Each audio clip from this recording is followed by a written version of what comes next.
same time. So that's very handy.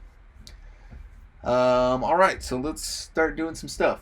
For this first tutorial, I just want to show you how to use this device right here. This is called the Machinist, and it is a drum machine that plays samples. So I'm going to just click on it and drag it. You can drop it anywhere on the screen. I'm just going to put it right over here.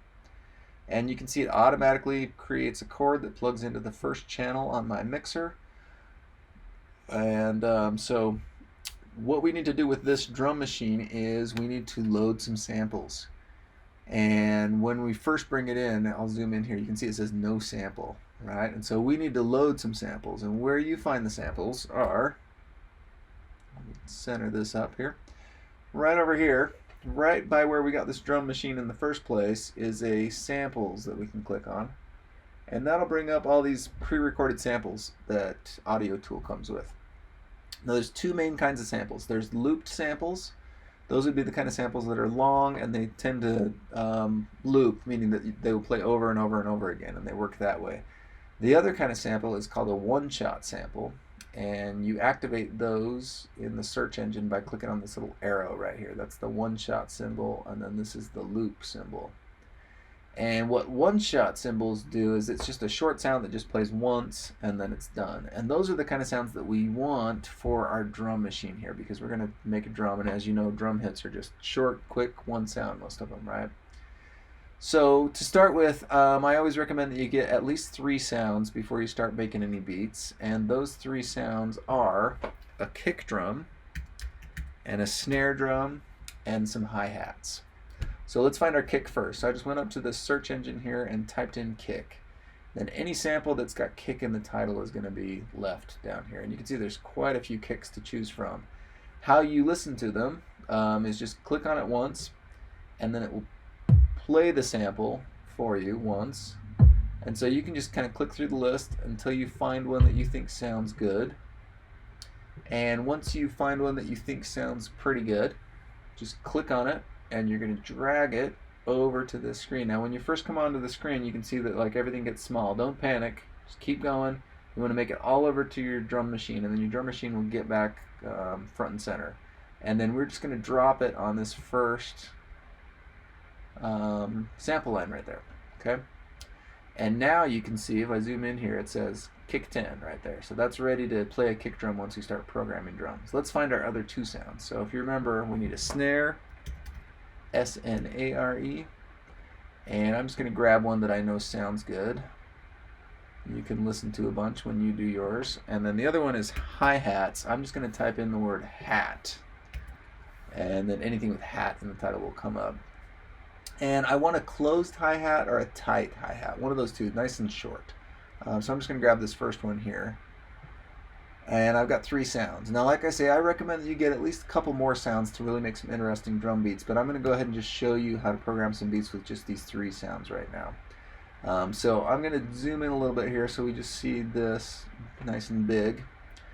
How you program a beat is just right here in this grid. They're numbered 1 through 16. That's where you can put a hit. Be careful when you click on them. Don't click on this EXCL button, and don't click on the mute button either. Those are on the either edge of the grid, and those won't make any sounds. But if I do like a kick right there on beat 1, what that's going to do is when I push play, it'll kick right there on beat 1. Let me go ahead and push play. Play is right up here on top. And you can see it's tracking across, and every time it gets to 1, it does a kick, right? So let's get some more kicks in here. Nice steady kick beat. Maybe let's do a couple close together there.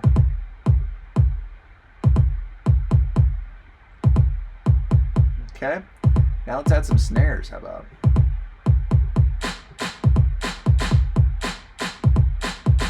Some hi-hats.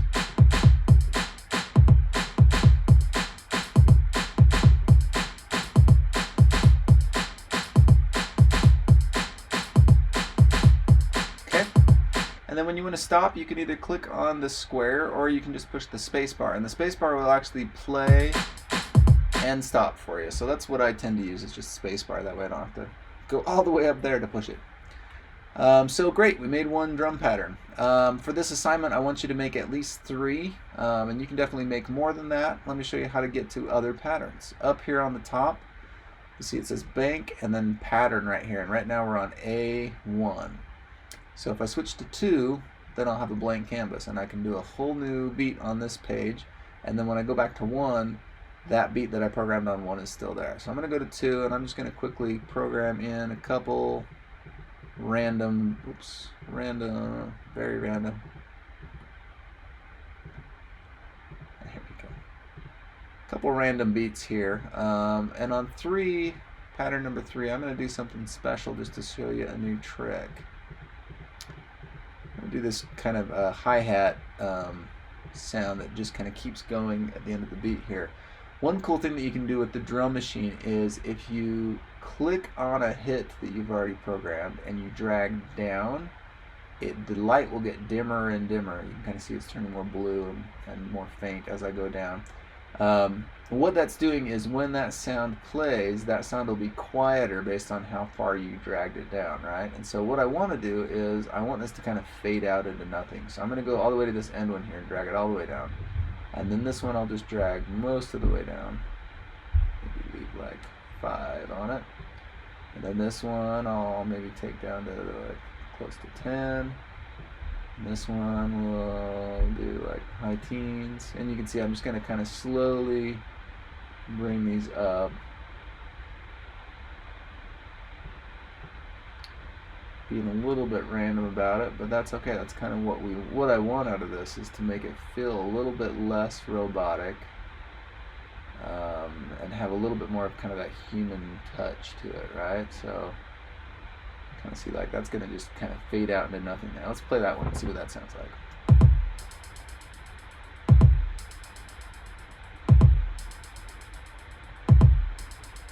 Cool. So kind of a cool effect. One thing that I do a lot of times with my drum beats is I'll just kind of randomly change some of the volumes, just like I say, to kind of make it sound a little bit more human. So I'll just kind of come up to some of these hits and just kind of randomly pull down just a little bit, and that just adds a little bit of variation to the volume so it doesn't sound so perfectly robotic, which sometimes you might want. Anyway, I've got my 3 patterns now, so I'm good to go kind of onto this next step.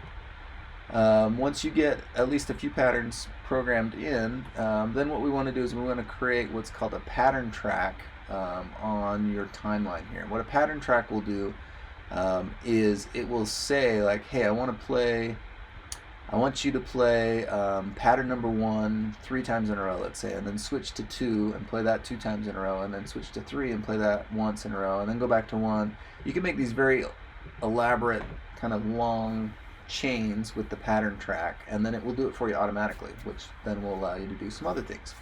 So to create a pattern track, if you just 2-finger tap anywhere on this device, so take 2 fingers and push down on your trackpad, it will open up this menu, and you can see about the 3rd thing down is create a pattern track. So click on that, and then down here at the bottom it'll say a timeline track has been created.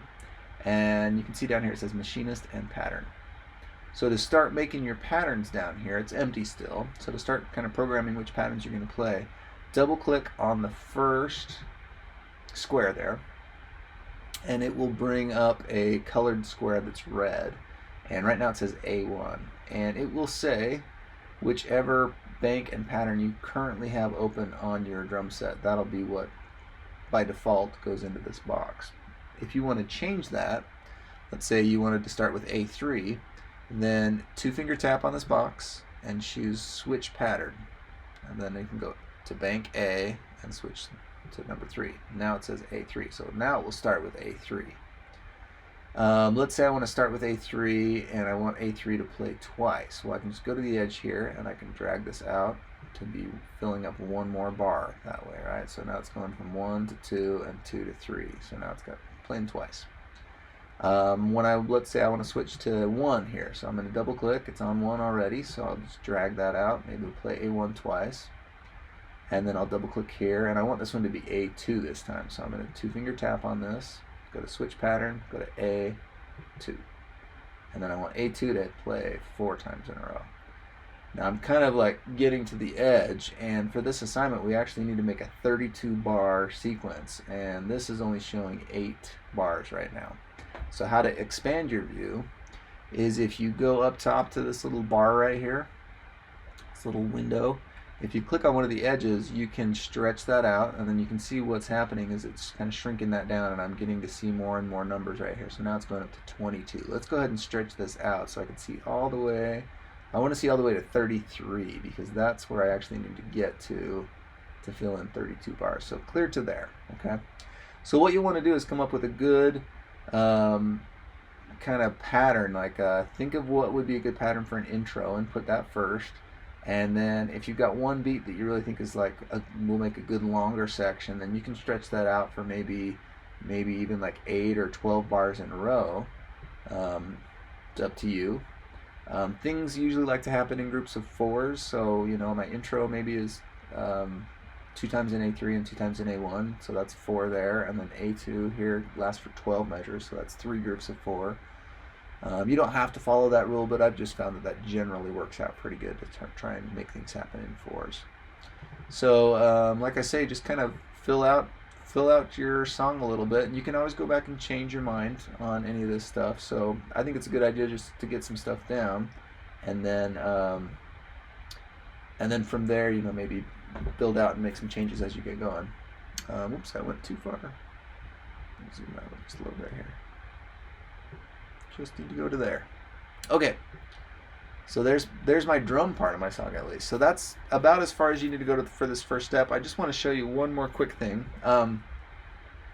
Once you start making a pattern track down here, when you push play, it's going to play this pattern down here. So it's going to automatically do all these changes. And so if you want to get back up in here and start maybe making some changes to your patterns or making some new patterns, you need to disable this track so that you can get back in and work up here and be listening to what's going on up here. So how you disable this track, don't click on the X because that'll make the track totally disappear, and that's bad. Then you lost all your work. So if you accidentally do something in Audiotool that you didn't mean to, just push Control Z and it will step you back a step.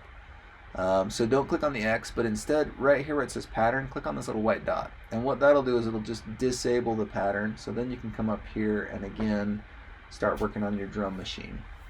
And then, sorry, one last final thing that I almost forgot to show you, the BPM setting right up here at the very top in the middle of the screen. This is how fast your beat's going to play. 120 is the default setting. That's 120 beats per minute, so 2 beats per second. So if you want to change that, and I do want you to change this, double click on that number, and it'll pop up down here, and then you can just type in a new number, like maybe 110, and then it will play back at a slower speed now when I push play. And you can change this in real time if you want, like maybe, whoops, you know, maybe let's try 80. You can see that gets quite slow, right? Maybe 180. A little too fast.